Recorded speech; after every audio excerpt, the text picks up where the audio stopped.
इस वीडियो को आप आंख बंद करके भी सुन सकते हो। ये कहानी आपका दिमाग खुद विजुअलाइज कर लेगा। ये कहानी आपको बताएगी कि कैसे बुद्ध अपने भिक्षुओं को ब्रह्मचर्य का पालन करना सिखाते थे। इस कहानी में आपको 4 ऐसे सूत्र बताए जाएंगे जिन्हें अपनाकर आप ब्रह्मचर्य का पालन कर सकते हैं। परंतु आपको हर एक सूत्र को बड़े ध्यान से समझना होगा। एक बार एक राजा एक बौद्ध भिक्षु के पास आता है और उनसे कहता है, मुनिवर, मेरे मन में कुछ प्रश्न है, क्या मैं उन्हें आपसे पूछ सकता हूँ?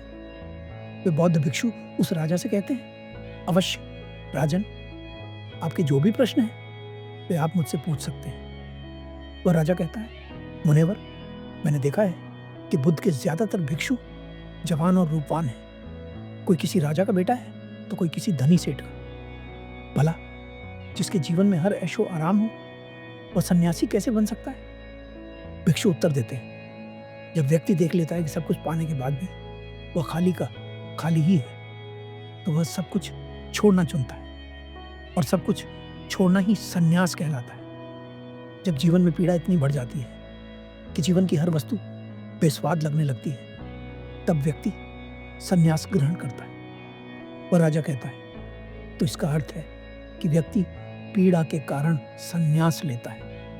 परंतु मुझे यह समझ नहीं आता कि व्यक्ति पीड़ा के कारण सन्यास तो ले सकता है, परंतु वह जवान होकर भी ब्रह्मचर्य का पालन कैसे कर लेता है?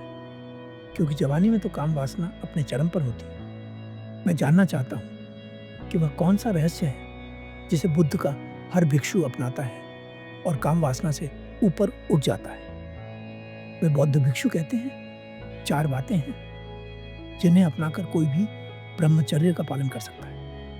पहली बात, बुद्ध कहते हैं कि सामने वाले के लिए अपने भीतर उचित भाव पैदा करें। जब आप किसी स्त्री को देखते हैं तो यह पूरी तरह से आपके हाथ में है कि आप उस स्त्री के लिए कैसा भाव पैदा करते हैं। आप यह भाव भी पैदा कर सकते हैं कि सामने वाली स्त्री कितनी आकर्षक है, और यह भाव भी पैदा कर सकते हैं कि सामने वाली स्त्री आपकी माँ के समान है, आपकी बहन के समान है, या आपकी बेटी के समान है।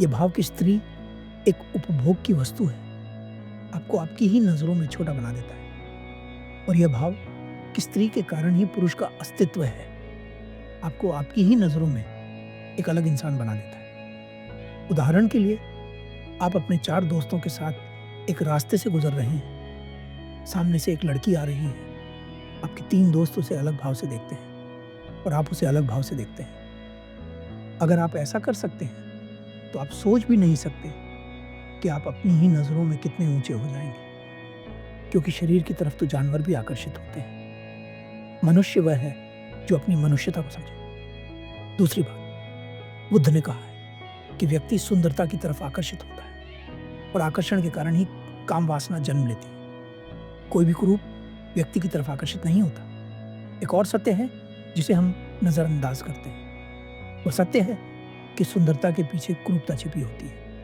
हमारा शरीर बाहर से तो सुंदर दिखता है, परंतु इसके भीतर मांस, मज्जा, मलमूत्र, हड्डी, खून और भी बहुत सारी ऐसी चीजें हैं जो अगर हमें किसी के भीतर दिख जाए तो आकर्षण तो दूर की बात है, हम उसके पास भी खड़ा होना पसंद नहीं करेंगे। परंतु ये सब चीजें हमें नहीं दिखती क्योंकि ये सुंदर चमड़ी के पीछे छिपी होती हैं। तो अगर शरीर के प्रति आकर्षण है तो केवल चमड़ी को ही मत देखो, उसके पीछे छिपी चीजों को भी देखने का प्रयास करो।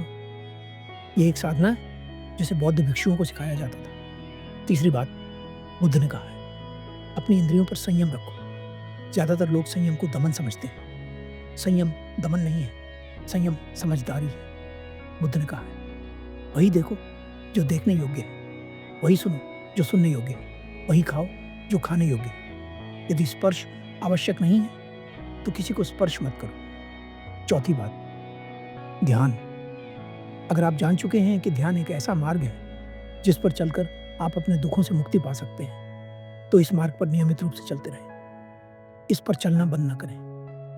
अगर आप चलना बंद नहीं करेंगे तो एक दिन अपनी मंजिल तक अवश्य पहुंचेंगे। वे बौद्ध भिक्षु उस राजा से कहते हैं, ये 4 बातें हैं जिन्हें हर भिक्षु अपने जीवन में उतारकर ब्रह्मचर्य का पालन करता है। परंतु इन चारों बातों को केवल सुनने से कुछ नहीं होगा जब तक कि इन्हें स्वयं के जीवन में उतारा ना जाए। मैं चारों बातों को एक बार दोहरा देता हूँ।